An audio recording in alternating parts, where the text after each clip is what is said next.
ধরুন আপনার স্যালারি 24,000 টাকা, তা থেকে 5,000 কেটে বাদ দিয়ে আপনাকে 19,000 টাকা দিলে আপনার কেমন লাগে? অথচ আমাদের ইয়াং জেনারেশন সারাদিনে 5 থেকে 6 ঘন্টা গেমস এবং রিলস দেখে কাটায়। অর্থাৎ সারা সপ্তাহে 35 ঘন্টা এবং সারা মাসে 150 ঘন্টা, এবং বছরের শেষে 2.5 মাস রিলস এবং গেমস দেখে কাটায়। কিন্তু এই রিলস এবং গেমস আপনাকে বিনোদন ছাড়া আর কিছুই দিতে পারে না। এই সামাজিক মাধ্যম শুধুমাত্র বিনোদনের প্ল্যাটফর্ম নয়, এটা একটা জ্ঞানের জগৎ।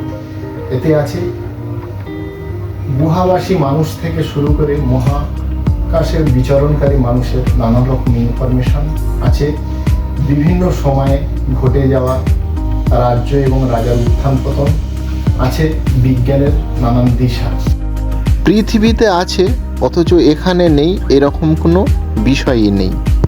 আছে নিজেকে যুগ অনুযায়ী পরিণত করার যাবতীয় সরঞ্জাম এই প্ল্যাটফর্মে।